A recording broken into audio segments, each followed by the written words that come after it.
Bom dia, pessoal. A aula de hoje é bem simples mesmo, né? Então, a gente já viu a grande maioria dos diagramas, acho que já vimos todos os diagramas, caso de uso de classe, sequência, atividades, objetos, componentes, e agora a gente vai ver o mapeamento de objetos para o modelo relacional. Isso aqui vocês, na verdade, vão ver lá na disciplina de SGBD, Sistema Gerenciador de Banco de Dados. Mas daqui a gente se já não viram, né, a gente vê novamente, ou vai ver pela primeira vez, esse tipo de mapeamento do modelo relacional, que são os bancos de dados usuais, com os objetos, né, do diagrama de classe. O objetivo é o quê? Como é que eu faço para tendo meu diagrama de classes já implementado, como é que eu faço para mapear isso para um banco de dados, como, por exemplo, MySQL, Postgre, né? Como é que a gente faz, como é que é feito esse mapeamento? Beleza, vamos lá. Então, a relevância do mapeamento de objetos para o modelo relacional. Então, você vai mapear objetos para o modelo relacional. A tecnologia de orientação a objeto como forma usual de desenvolver sistemas de software. A maioria dos softwares hoje são orientados a objeto. E, sem dúvida, né, um sistema gerenciador de banco de dados domina o mercado comercial. Então, você tem o seu software implementado numa tecnologia OO, mas você quer persistir seus dados num banco de dados baseado em tabelas, ou seja, baseado em entidades e relacionamentos. Como é que você vai fazer o mapeamento da tecnologia OO para o banco de dados de entidade e relacionamento? Os principais paradigmas da orientação a objeto e do modelo relacional são diferentes. Né? Então, são diferentes esses paradigmas.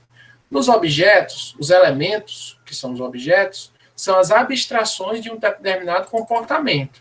Já no modelo relacional, os elementos correspondem a dados de forma de tabela ou formato tabular. Objetos eles podem ser persistentes ou transientes. Objetos transientes são aqueles que existem somente na memória principal. Por exemplo, os objetos de controle e os de fronteira.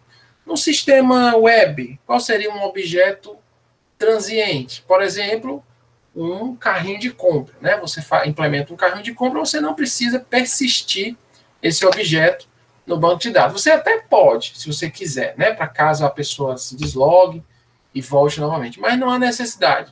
Você poderia persistir ele como um cookie, né? Não precisa persistir ele em banco de dados. Um carrinho de compra é um exemplo disso. Objetos persistentes, eles vão ter uma existência que perdura durante várias execuções do sistema. Como o próprio nome está dizendo, né? Eles persistem em arquivos, de alguma forma, no disco rígido. Eles devem ser armazenados quando a execução termina. Tipicamente são objetos de entidade, né? São as tabelas. Quando você tem as tabelas, você tem que persistir elas em arquivos. Para objetos persistentes, vai surgir o problema de conciliar quais as informações representadas pelo estado e objeto e pelos dados armazenados em registro de uma tabela. Então, o que é que você realmente vai colocar na tabela? O que é que você vai persistir do seu objeto? Será que precisa persistir tudo? Essa aqui é interessante, é o descasamento de informações. Em inglês, é impedance mismatch. É um termo utilizado para denotar o problema das diferenças entre as representações do modelo OO e do modelo relacional. Em Java, existem diversos tipos de frameworks que têm como objetivo, né, fazer com que você implemente o mapeamento entre as tuas classes, os teus objetos, e um banco de dados de entidade e relacionamento. Um dos mais conhecidos, se não o mais conhecido, é o Hibernate. Hibernate é um dos mais conhecidos, bem maduro. Né? Então, ele é um framework de mapeamento de objetos para relacional. O Hibernate, né, como ele está dizendo aqui, é um framework de mapeamento objeto relacional estável que faz uma comunicação, que torna possível uma comunicação melhor entre a programação Java e um banco de dados relacional, que é o RDBMS. Quando você trabalha com linguagens orientadas a objeto com Java, você vai encontrar um problema chamado Object Relational Impedance Mismatch, que é exatamente isso que ele fala aqui no slide, né? O descasamento de informações. O que é isso, né? Ou sometimes, né, algumas vezes é chamado de mismatch de paradigma, né? O descasamento do paradigma. O que é isso? Né? Linguagens orientadas a objetos e bancos de dados relacionais tratam dados de formas diferentes, o que pode dar problemas de mismatch, ou problema de descasamento. Enquanto as linguagens OO, a estrutura dos dados é uma hierarquia de objetos, ou seja, em linguagens OO você tem uma hierarquia de objetos, bancos de dados representam os dados em formato tabular. Justamente o que ele falou aqui, né? Ele falou mais aqui em cima, né? No modelo relacional, os elementos são de formato tabular. Já no orientado a objeto, a gente vai ter uma hierarquia, a gente vai ter uma abstração de uma hierarquia.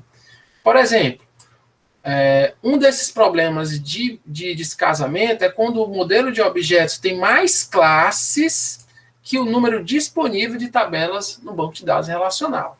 Então, às vezes, você vai ter mais classes para representar um determinado problema, a gente vai ver alguns exemplos, do que a quantidade de tabelas num modelo relacional. Então, como é que você vai mapear? Então, o Hibernate ele facilita esse mapeamento. A gente não vai ver Hibernate aqui, obviamente, né? Isso aqui ficaria para uma disciplina talvez de web, nem para isso, né? Porque no web eu já estou vendo outras linguagens, não estou vendo mais Java, mas quando eu ministrava há um tempo atrás, a gente via o Hibernate. O Hibernate é interessante que você vai colocar anotações, né? Anotações em Java, no teu código Java, que faz o mapeamento da classe Java com a tabela do banco de dados. Então, automaticamente, quando você adiciona um objeto ou atualiza um objeto, ele vai lá e atualiza a tabela no banco de dados. Ok? Aqui, só mais uma. Só chegou o Thiago mesmo. Pensei que tinha chegado mais gente. Vamos passar aqui. Projeto de banco de dados. A gente vai ver alguns exemplos, né? Aqui, tarará, vamos ver. Conceito do modelo relacional, que é esse modelo mais famoso do mundo, né? Que está no PostgreSQL, que está no MySQL. O modelo relacional é fundamentado no conceito de relação. Então, você vai ter que, se você tem as tabelas, não adianta as tabelas soltas, ou um sistema que você tem uma tabela monolítica, uma tabela só. Você vai ter as relações entre essas tabelas. Cada coluna de uma relação pode conter valores atômicos. Toda vez que a gente escuta essa palavra atômico, pelo menos na computação, quer dizer que não pode ser divisível. Uma chave primária, ou seja, colunas das tabelas cujos valores podem ser utilizados, são utilizados para identificar unicamente cada linha ou cada tupla. Então, a chave primária, um ID, né, geralmente é um ID.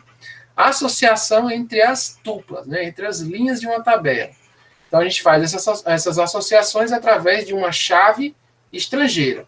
Uma chave estrangeira também pode conter valores nulos, ou seja, eu não estou associado a ninguém, pelo menos no momento, mas eu tenho potencial de estar associado a uma outra tabela. Que é um exemplo, né? A gente tem departamento, alocação, projeto, e tem a classe, e tem a tabela empregada. Não tenho nada de classes aqui, viu? São tabelas. O empregado tem ID, tem matrícula, tem CPF, tem nome, tem endereço, tem CEP e tem um ID do departamento. Então, o que é chave primária e o que é chave estrangeira nessa tabela aqui? Chave primária, essa coluna aqui, né? A coluna ID. A coluna ID de empregado é chave primária. Poderia ser a matrícula, professor? Poderia. Você poderia colocar como matrícula.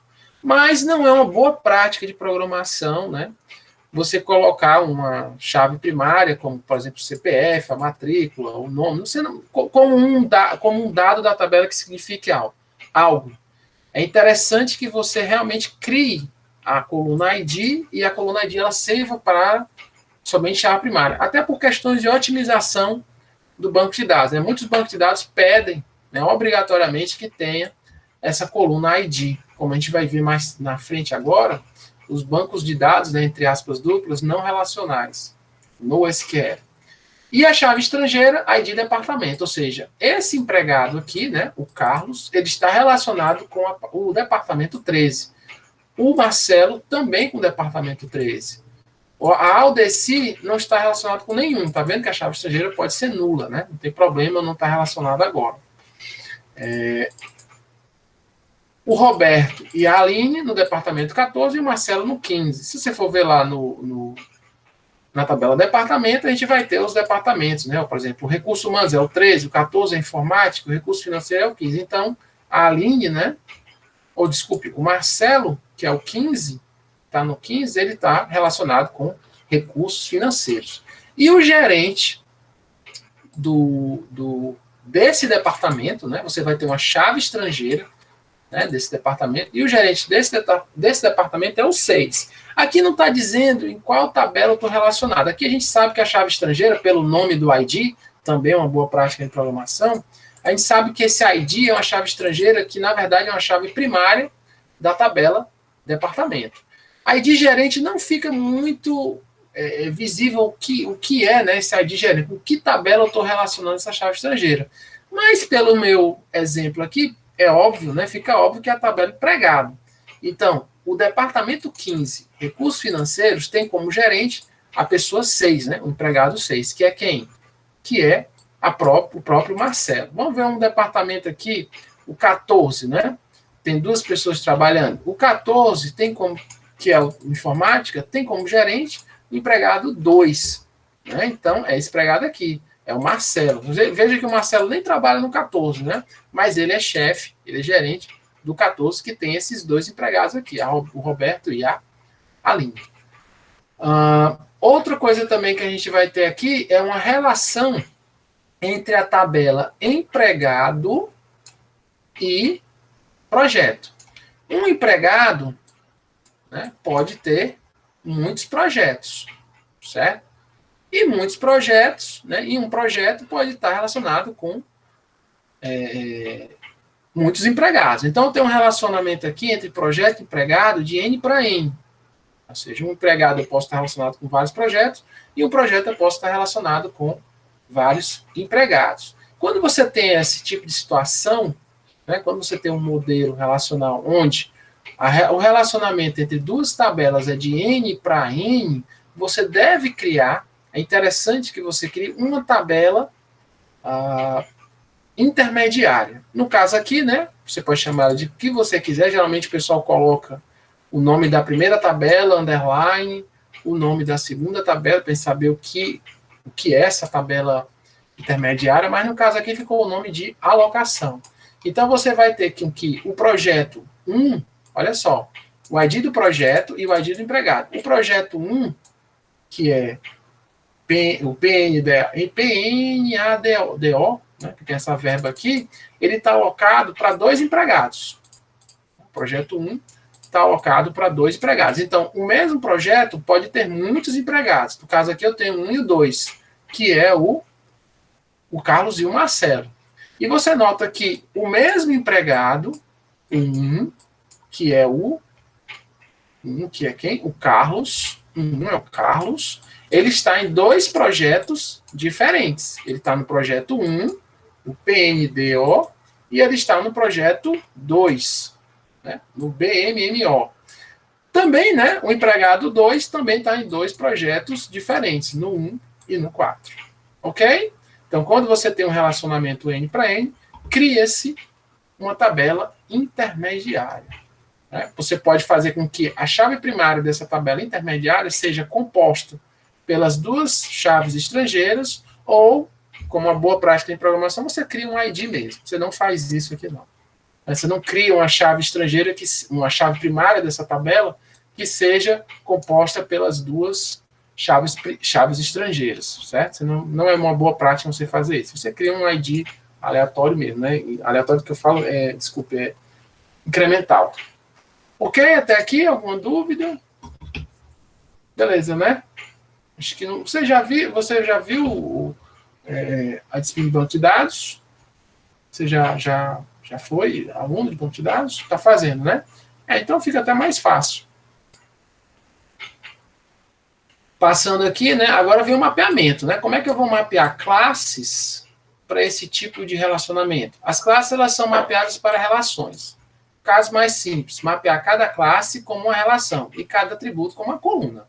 Esse aqui é o caso mais simples. Pode ser que o seu sistema, né, basta você pegar a classe e transformar numa tabela, mas nem sempre é isso que pode acontecer, né? não pode haver correspondência unívoca, né? Nem sempre é de 1 para 1, né? No sentido que uma classe é realmente uma tabela e que todas as propriedades daquela classe se transformem numa coluna na tabela.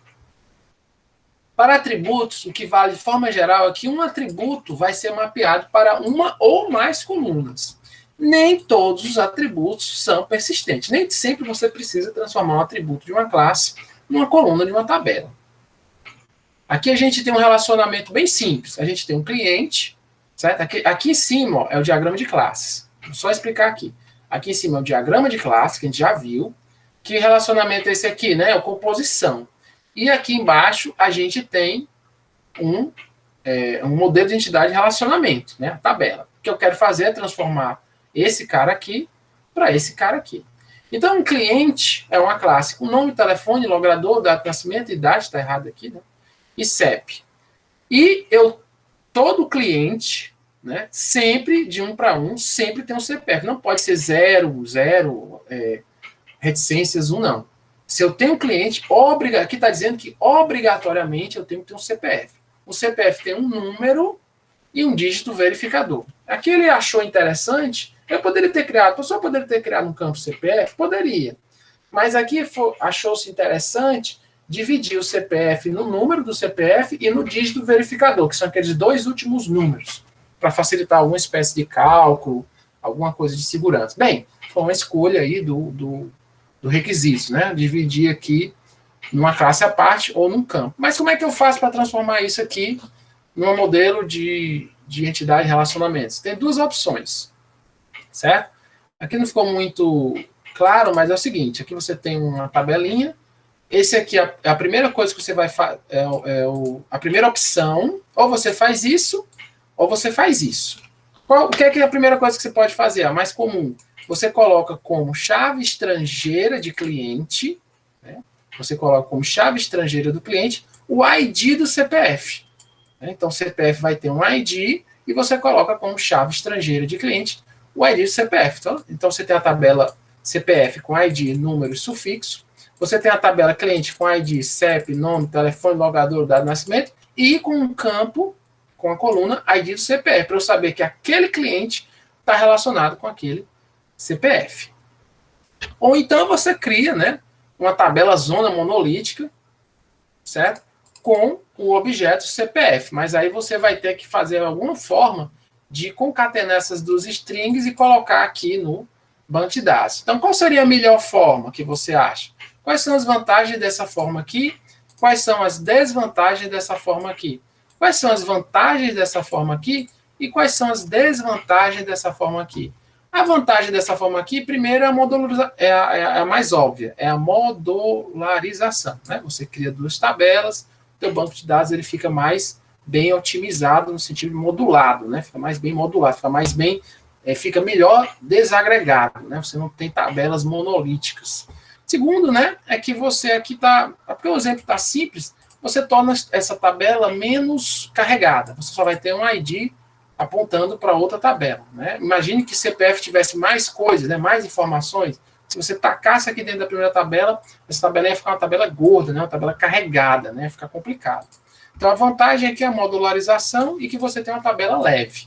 Talvez você perca em otimização, em tempo de processamento, por quê? Porque se você quiser acessar o CPF de um determinado cliente, você vai ter que fazer uma indireção para uma outra tabela. Óbvio, né, que hoje em dia isso é um tempo pífio, né? É muito rápido você acessar uma tabela via chave estrangeira. Os bancos de dados relacionais estão extremamente otimizados para você fazer isso. No segundo exemplo, você colocou o CPF direto na tabela cliente. O primeiro contra disso aqui é o mais óbvio. Você vai ter que fazer uma gambiarra para concatenar o número com o dígito de verificador para criar apenas um campo chamado CPF. Ou pior, você cria 2 campos, número e dígito verificador dentro de cliente. Fica uma coisa muito estranha no ponto de vista, né, da engenharia de software. Né? Você criar 2 campos aqui que não tem nada a ver com a tabela cliente e você coloca esses 2 campos aqui e o programador ele tem que saber de alguma forma que esses 2 campos estão relacionados com a entidade CPF. Então, isso aqui não é nada recomendado. A vantagem disso aqui é a mais óbvia, que você não vai ter indireções de acesso, né? Vai estar tudo aqui numa tabela só. Né? Então, você acessa tudo numa tabela só. É um sistema de uma tabela só. Isso aqui não é recomendado, beleza? O mais recomendado é esse aqui. Por mais que esse aqui tenha alguma vantagem, né, de acesso, mas é tão pífio que não vale a pena, que você perde, né, na forma como você programou isso aqui, né, cheio de gambiarra, em comparação com isso aqui. Beleza? Entendido aqui esses dois formas? Exato, né? Já tem que ter isso. O ruim é que vai ter mais tabela, mas hoje em dia, né? Se fosse antigamente, quando você tinha pouca memória, pouco disco rígido, aí talvez eu já trabalhei num sistema que o banco de dados era Access, né? Era aquele banco de dados do Windows, né? Não era nem um banco de dados, era um sistema de arquivo, que era uma tabela com mais de 20 colunas. Uma tabela com mais, só tinha uma tabela o sistema, mas a tabela tinha entre 20 e 30 colunas, ou seja, não existia relacionamento. Se você está estudando modelo de identidade e relacionamento, você tem que ter relacionamento. Você não vai fazer um sistema de uma tabela só, né? É muita gambiarra você fazer isso. Enfim, vamos partir para o próximo.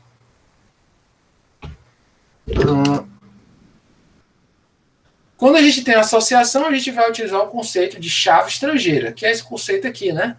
ID do CPF. Há 3 casos, cada um corresponde a um tipo de conectividade. Nos exemplos dados a seguir, considere sem perda de generalidade que isso aqui é só uma forma de formalizar, certo? A gente não vai se ater a isso, vamos logo direto para os exemplos. Então, vamos ver aqui esse exemplo aqui bem legal.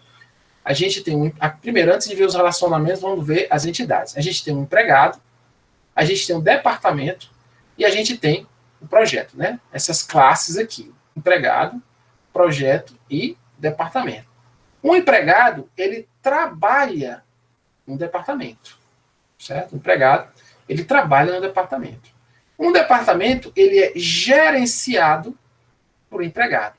E o empregado, ou muitos empregados, vou dar um zoom aqui, ó, muitos empregados, asteriscos, estão alocados em muitos projetos. Beleza. Então, vamos ver o que a gente tem aqui. Aqui a gente tem um relacionamento de N para N. Aqui a gente tem um relacionamento de 1 para 1, né? Nesse caso aqui, ó, do empregado para o departamento. E aqui embaixo, né, a gente tem um relacionamento de muitos, né, de 1 para muitos. Né? Um departamento tem vários empregados, né? Mas o empregado, quando ele trabalha no departamento, ele trabalha só no departamento mesmo. Ah, se eu estou alocado no departamento 1, eu não posso estar alocado no departamento 2, de acordo com esse sistema. Ok? Vamos ver como é que a gente mapeia isso aqui no banco de dados relacional. Então, o primeiro mapeamento é a associação 1 para 1, que é esse aqui, ó, né? Quando um departamento é gerenciado por um empregado. O que você acha que vai acontecer aqui, né? O que eu vou ter que fazer? Obviamente, eu vou ter que ter a tabela departamento, a tabela empregado e a tabela projeto. O que eu vou ter na tabela departamento ou na tabela empregado para implementar esse relacionamento aqui, gerenciado? Provavelmente, eu vou ter uma chave estrangeira em departamento que represente o empregado, que é o gerente desse departamento. Essa é uma solução. Vamos ver se é isso mesmo. Participar, vou passar aqui. Está aqui já o relacionamento, né? A classe. Está tendo resolução. Então, olha só. Em departamento, eu tenho o ID do departamento, a sigla dele, né? O nome do departamento e o ID do empregado gerente, né? Eu até crio aqui uma coluna, né? Com um nome bem expressivo, né? É da tabela empregado e ele é o gerente. Ficou bem legal esse nome aqui. Então, isso aqui é a chave estrangeira em departamento que representa o gerente desse departamento. E a tabela empregada não fica modificada, né? A tabela empregada continua do mesmo jeito, ok? Então, para resolver esse problema aqui, bastou eu criar uma chave estrangeira em departamento que representa o empregado que é gerente desse departamento. Se a gente for ver um exemplo, né? Eu posso ter o departamento 1, o empregado 1, e esse empregado 1 tem uma chave estrangeira, que é a 1, dentro de departamento. Ou seja, ele tanto trabalha no departamento, quanto ele é o gerente daquele departamento. Provavelmente, né, nesse sistema aqui, os gerentes eles trabalham nos próprios departamentos, ok? Vamos passar aqui.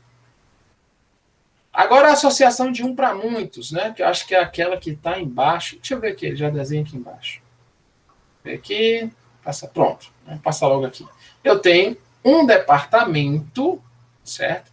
Tem muitos empregados trabalhando nele. Você pode ler da esquerda para a direita ou da direita para a esquerda. Né? Ele preferiu ler assim, né? Ó, o empregado, muitos empregados, asterisco, trabalham em apenas um único departamento. E eles são obrigados a escolher um departamento para trabalhar, porque não tem zero reticências, né? Então, o empregado trabalha, muitos empregados trabalham em um único departamento. Como é que a gente resolve? Antes de olhar aqui para baixo, como é que a gente resolveria isso aqui, né? O que é que o empregado teria que ter para poder trabalhar em um único departamento? Então, uma solução, a mais óbvia, né, é você também ter no empregado, aqui, né, um campo ID do departamento que ele trabalha. Vamos ver aqui. Então, você vai ter departamento, você vai ter o ID do empregado gerente, e você, empregado, você vai ter o ID, ok, né? E aí você vai fazer essa modificação para dizer aqui onde ele trabalha, ok? Você também pode criar, como no exemplo lá em cima, uma tabela intermediária de alocação. Mas naquela tabela de alocação, ela só foi criada por quê? Porque o empregado ele poderia estar trabalhando em mais de um departamento. Não é o caso aqui, né? Lá em cima, a gente criou uma tabela alocação. Mas no caso, né, lá era N para N, porque o empregado poderia ter mais de um departamento. No caso aqui não estou, né? Só posso trabalhar em um único departamento. Então aqui eu só estou amarrado, né? O empregado aqui só trabalha em um único departamento. E quando você tem de muitos para muitos, o que é que você tem que fazer, né? Passar aqui, essa parte aqui do... Vamos logo, por exemplo, eu gosto de ver logo o negócio. Então a gente tem um empregado, muitos empregados estão alocados em muitos projetos. Ou muitos projetos têm muitos empregados. O que a gente faz aqui nesse caso, né? Eu não posso colocar um ID do projeto dentro de empregado e eu não posso colocar um ID de empregado dentro do projeto, porque senão, se eu fizer isso, o empregado ele só vai estar num projeto e um projeto só pode ter um empregado. Se eu colocar os IDs, né? Então, o que é que eu faço, né? Você vai fazer, a primeira opção, né? É aquela lá. Infelizmente, ele colocou aqui departamento, nem precisava. Você vai colocar aqui uma tabela chamada alocação, que você vai ter o ID do projeto e o ID do empregado. Então, você, que nem aquele exemplo lá que a gente viu lá em cima. E mais algumas informações, né, sobre essa alocação. Você pode até botar uma data que o empregado, né, entrou nesse departamento como uma coluna dessa tabela. Desculpe, entrou nesse projeto. Né, o departamento não faz parte aqui desse relacionamento. Uma outra opção, né, é você fazer o quê? Você, que é a melhor opção, né, você também cria a tabela alocação, só que você não vai tratar o ID projeto e o ID empregado como chave primária. Por favor, não faça isso. Não crie chaves primárias compostas de chaves estrangeiras. Não faça isso, certo? Então, evite esse tipo de comportamento. O correto, né, o mais correto, é você criar um ID único para aquela alocação e ter chaves estrangeiras, ID empregado e ID projeto, separados disso. Né? Então, esse primeiro exemplo aqui, ele não é recomendável. Ok? Tabela auxiliar, isso. Deixa eu ver aqui. Pronto. Associações reflexivas. Certo? Você tem o empregado, né? Um empregado. Muitos empregados, desculpe, né? Muitos empregados têm um único supervisor. Muitos empregados têm um único supervisor. E na nossa sociedade, né? Um empregado só pode ter um cônjuge. Né? Um empregado você não pode ter mais de um, né? Nem queira. Né? Você só pode ter mais de um cônjuge. Você pode ter, desculpe, você só pode ter um cônjuge. Né? Então, um marido com uma esposa com marido. Então, não pode passar isso. É uma regra, né? Como é que você vai implementar essa associação reflexiva na mesma classe? Se você tivesse num sistema orientado a objeto, né, você criaria um objeto aqui dentro cônjuge, que é do tipo empregado. E você criaria aqui um objeto supervisor, que é do tipo também empregado, dentro da tabela empregado, dentro da classe empregado. Mas como é que a gente resolve no modelo de identidade e relacionamentos. Então, na tabela empregado, você vai ter uma chave estrangeira do cônjuge, certo? Do cônjuge aqui. Então, você vai dizer qual é o empregado que é meu cônjuge e qual é o empregado que é meu supervisor. A regra de negócio que está implementada aqui, né, não está muito clara, né, porque eu posso estar relacionado com o cônjuge, mas esse cônjuge pode estar, não necessariamente estaria relacionado comigo, né? Eu posso dizer, um está com dois e o dois automaticamente está com. Isso aqui você tem que implementar a nível de software, né? Se você diz que o cônjuge é um e é um empregado, automaticamente o um vai dizer que o sistema vai ter que colocar que o cônjuge é o 2, né? Então vai ter que ter esse bate e volta, né? No caso do supervisor, né, um empregado, né, um ID supervisor, ele pode estar com vários empregados sob a tutela dele, né? Então, o cara 1 pode estar com o empregado 2, o empregado 3, o empregado 4, o empregado 5. Então, ele pode supervisionar vários empregados, certo? Então, essa é uma solução. Você colocar como chave estrangeira os IDs apontando para a mesma tabela. Aqui também eu posso ter associações com a tabela de alocação auxiliar envolvendo mais de uma tabela, então não muda muita coisa, né? Você vai ter uma alocação, onde você vai ter um ID de técnico, projeto, computador, você vai ter o ID do projeto, o ID do técnico, o ID do computador. Então, a mesma ideia lá de cima, só que com mais tabelas. Aqui também é o mesmo exemplo, só que aqui você vai ter um empregado, é líder de um projeto, okay? Como é que você vai fazer isso aqui, né? Então, um projeto, ele tem um líder, nesse relacionamento aqui. O empregado, muitos empregados trabalham em um único projeto, ok? Muitos empregados trabalham em um único projeto. Então, a tabela trabalho aqui vai ter o ID do empregado e o ID do projeto. Só que aqui não está fechando, eu não estou concordando muito com isso aqui, porque não está fechando com que apenas um projeto ou nenhum projeto, porque é 0 ou 1, tá certo. Como é 0 ou 1, pode ser nenhum. Mas mesmo assim, eu posso ter um empregado trabalhando em projetos diferentes, né? Por esse daqui, por essa tabela aqui, eu posso criar uma outra linha na tabela trabalho, onde eu tenho o mesmo empregado, só que um projeto diferente. Então, não estou garantindo aqui esse relacionamento aqui não, viu? Que o empregado está em um único projeto, não, está trabalhando em um único projeto. Eu teria que garantir isso via software. Beleza. Né? Ou então, eu pego o ID do projeto, tiro daqui, papoco essa tabela, né? E coloco o ID do projeto aqui empregado. Só que o problema é que essa tabela tem outras informações que são interessantes, né? Como, por exemplo, a carga horária, a remuneração dele naquele projeto. Então, eu tenho que manter essa tabela. Só que para garantir que apenas um empregado por projeto, né, então eu vou ter que trabalhar via software. No caso aqui de projeto para muitas ferramentas, aí sim, tudo bem. Você vai ter a utilização, que você vai ter o ID da ferramenta e o ID de projeto. Aí não tem nenhum problema não, certo? Mas nesse caso aqui, você vai ter que tomar um cuidado a nível de software. Beleza? Você tem generalizações, né, que são comuns. Né? Você tem uma classe contribuinte, que tem um endereço. Você tem pessoa física e pessoa jurídica que herdam de contribuinte. Né? Ou seja, as duas têm endereço. Como é que você vai mapear isso? De 3 formas. Você cria a tabela contribuinte, certo?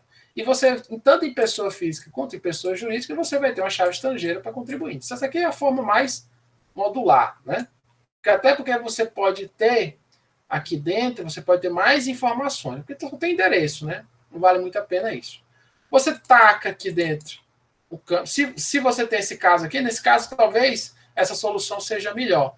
Porque você pega o endereço e cria como uma coluna das tabelas pessoa, né? Da tabela pessoa. Cria uma tabela logo pessoa e diz logo se ela é física ou jurídica. Se bem que eu não gostei muito não dessa daqui, porque aqui você está misturando.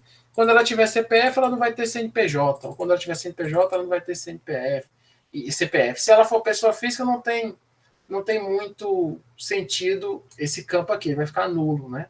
Então você vai ter que escolher se quer uma tabelona, né, aquele caso lá, né, da tabelona com muitas informações, ou se você vai dividir em duas tabelas. Então o melhor caso é esse aqui, né, é o meio termo. Você não cria a tabela contribuinte e você também não cria, né, os dados aqui numa tabela só. Você faz o quê? Você coloca o endereço, né, dentro de cada uma das tabelas, né, pessoa física ou pessoa jurídica. Ou seja, você vai ter que escolher o que é que você vai implementar.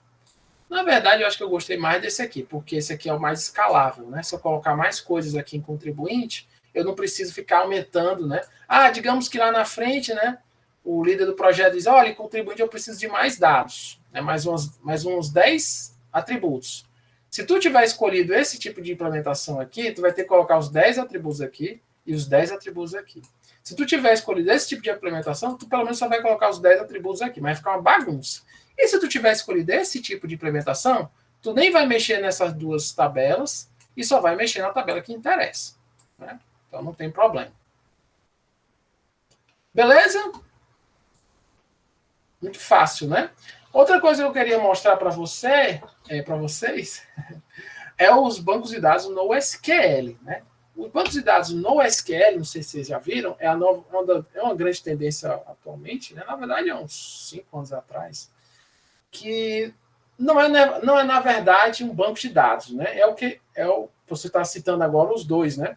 O Firebase e o Mongo, né? O que eu vou mostrar agora é o Firebase, né? O Firebase Cloud Firestore. Então, dentro do Firebase, que é um serviço do Google, eu posso conectar minhas aplicações, sejam elas web ou mobile, com um banco de dados teoricamente gratuito, né? Se você não usar muito, né, ele fica gratuito. E o banco de dados NoSQL ele é baseado em duas coisas. As tabelas, na verdade, são chamadas de coleções. Então, eu vou criar aqui uma tabela. Né? Na verdade, eu estou criando uma tabela chamada. Na verdade, eu estou criando uma coleção. E vou chamar isso aqui, por exemplo, de usuários, users, né? Como está dizendo aqui. Esse é o nome da minha tabela. E depois ele pergunta se eu quero gerar as colunas da minha tabela. Então, eu vou dizer que eu quero gerar um auto ID, né, que o ID seja gerado automaticamente. Eu vou colocar um campo name para Jefferson. Vou colocar mais um outro campo, age, né, que é idade. E aqui eu vou colocar número, vou colocar 39 e vou colocar mais um outro campo, que é country, país, né? Eu vou colocar aqui, vou colocar string mesmo, vou colocar Brasil. Save. Quando você salva uma coleção, uma linha dessa coleção, ou seja, equivalente a uma linha de uma tabela, a gente chama de documento. Então, o Jefferson, que mora no Brasil e tem idade 39, ele é o primeiro documento da coleção usuários. O ID dele é esse número aqui, né? Essa string aqui, que ele gerou automaticamente, que é muito interessante. Eu quero adicionar novas linhas para essa tabela. Eu venho aqui, adiciono um novo documento. Aí você tem que tomar cuidado que um banco de dados no SQL, né? Você não precisa obedecer nem todas as linhas, nem todos os documentos precisam ter as mesmas colunas, porque no fim vão ser transformados em objetos JSON. Então você tem que ter cuidado na hora de colocar os mesmos nomes dos campos, caso seja isso que você queira, né? Por exemplo, VAGME. Eu sempre uso VAGME. VAGME. Age, aí eu não sei, né? A idade do VAGME, mas eu acredito que ele seja um pouco mais novo do que eu. E country, sim, né? Colômbia. Pronto.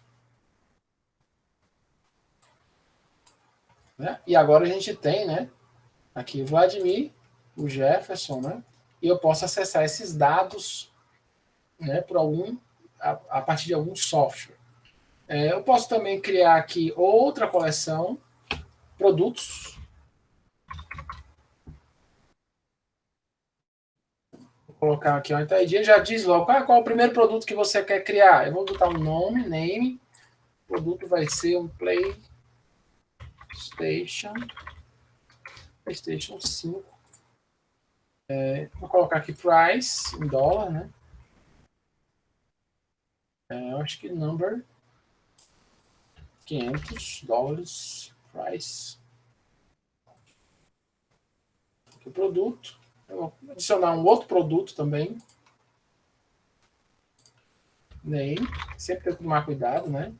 Vou botar aqui Xbox Series X. Também o mesmo. Price. Number.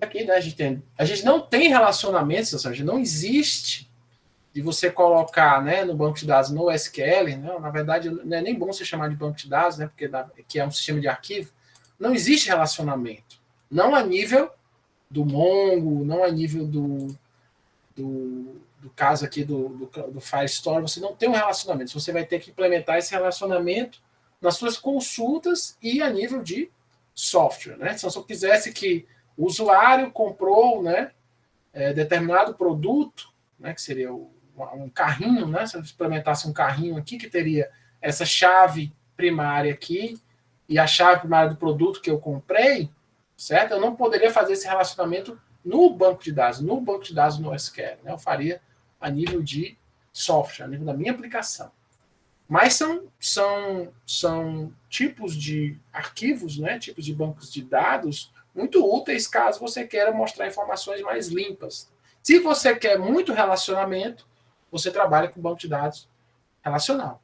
Se você quer apenas mostrar informações de forma mais clean, né, listar, por exemplo, os usuários, listar os alunos, fazer listar documentos, listar as músicas lá no Spotify, listar os comentários de um determinado thread, você usa, né, o banco de dados no SQL, que ele é mais clean, ou você faz um misto dos dois bancos, né? O Facebook ele tanto usa banco de dados no SQL, como também ele usa banco de dados relacionais, né, ao mesmo tempo. Ok? Então é bem legal isso aqui, né? Então, o pessoal está vendo lá em mobile, né, aplicações que em React que acessam aqui o Cloud Firestore. É muito legal. Beleza? Você já está familiarizado com os tipos de arquivo JSON, né, que são os objetos lá do JavaScript. Você faz lá com abre chaves e fecha chaves. Beleza, então? Alguma dúvida? Acho que não, né? O que você já fez foi ver a cadeira todinha. Então é isso. Na aula de hoje era só mesmo